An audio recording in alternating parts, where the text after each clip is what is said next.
Hola, ¿qué tal? Soy Paula. Welcome back to Speak Spanish with Paula. And if you are new here, welcome. Don't forget to subscribe and to hit the notification bell.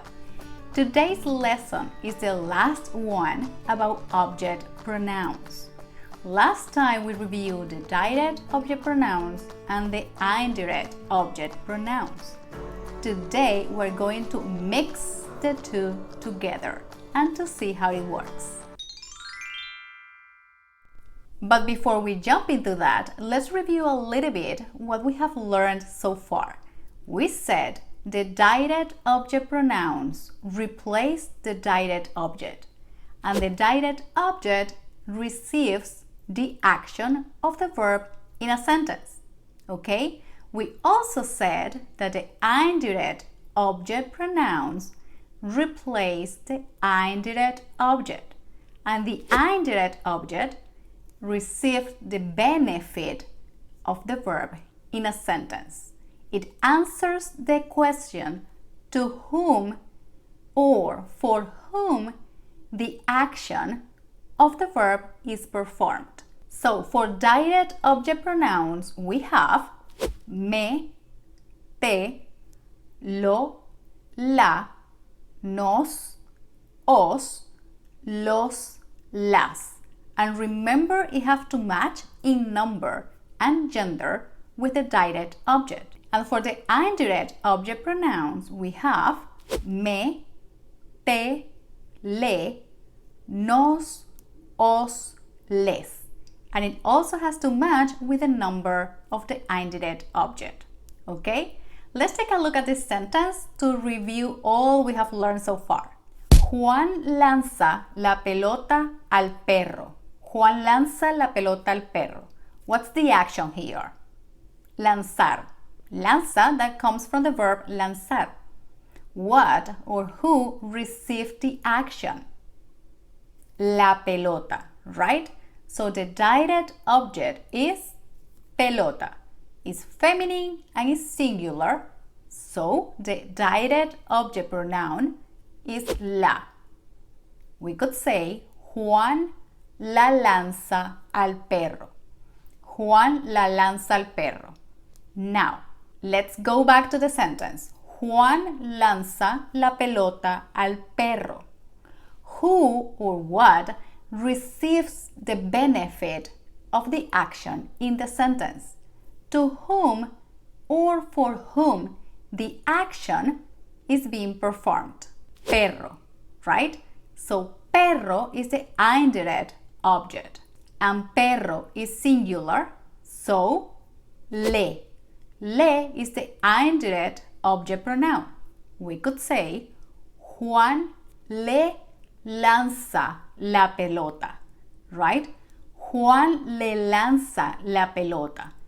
Now, how can we mix the two sentences together and make it only one? Here we go. I'm going to teach you the rules, and then we're going to look at some examples, and then of course you'll take a quiz, okay? So take your notes. Here we go. The first one, the indirect object pronoun goes first. Number 2, in sentences with two verbs, there are two options regarding to the pronoun placement.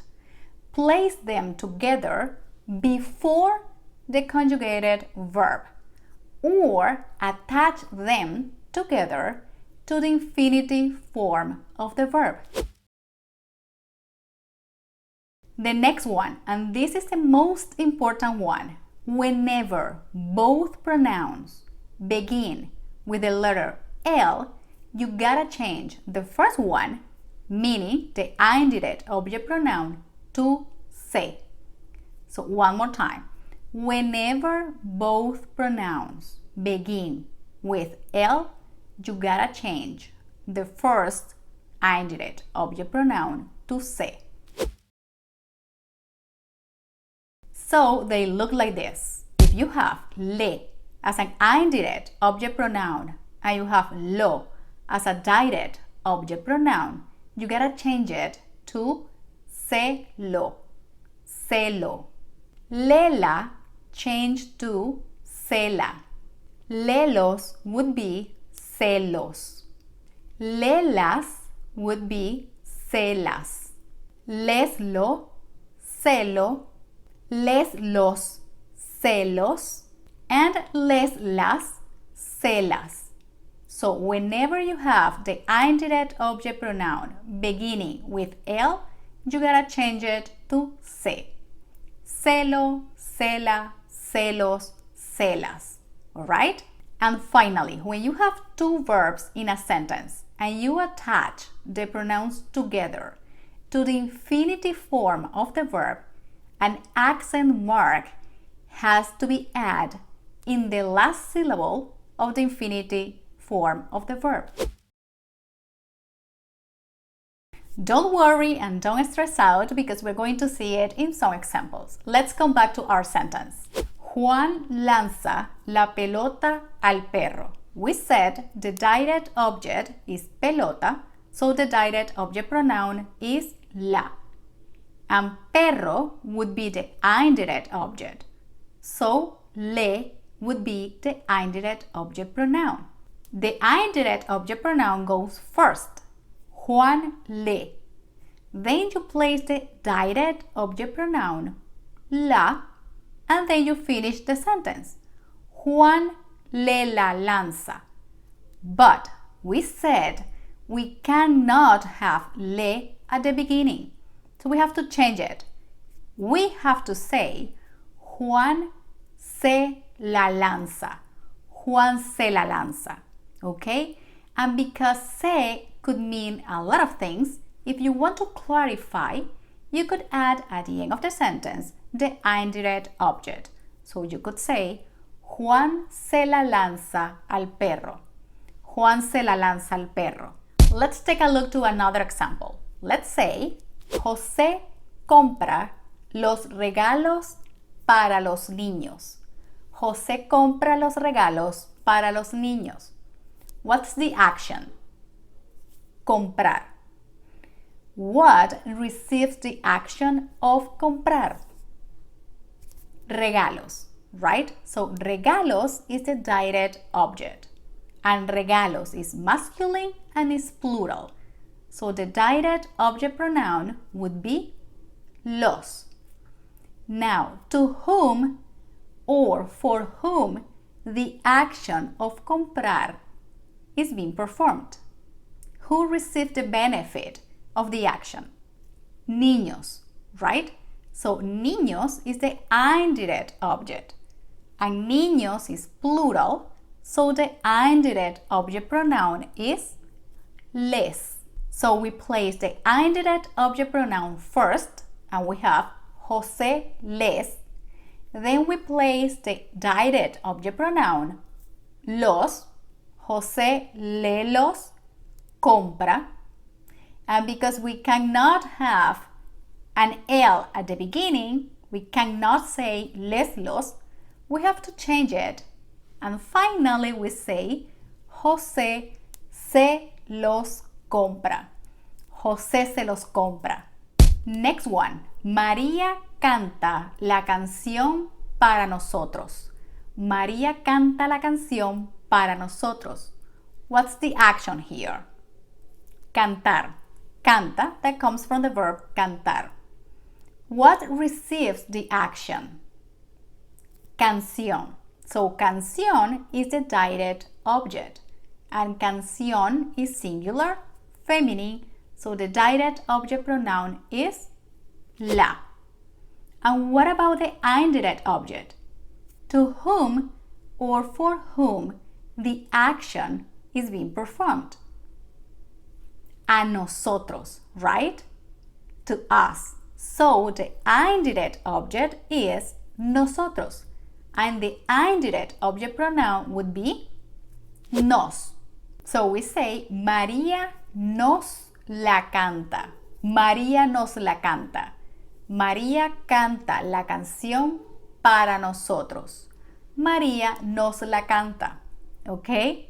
Let's see the last example before we jump into the quiz. And this one is a tricky one. Okay? The sentence is, voy a llevar el carro al mecánico. Voy a llevar el carro al mecánico. What's the direct object here? Carro, right? Carro received the action of llevar. Carro is masculine and is singular, so the direct object pronoun is lo. And what or who received the benefit of the action? Mecánico, okay? Mecánico would be the indirect object, so the indirect object pronoun would be le, because it's singular, le.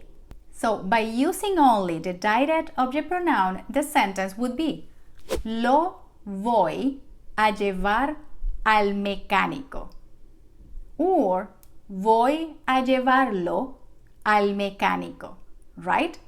And by using only the indirect object pronoun would be le voy a llevar el carro, le voy a llevar el carro, or voy a llevarle el carro, voy a llevarle el carro.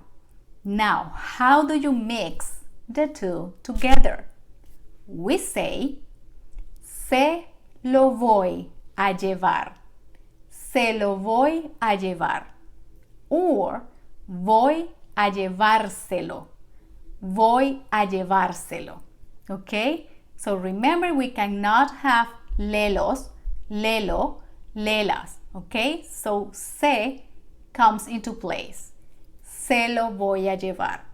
Or if you attach the two to the infinitive form of the verb, we have voy a llevárselo.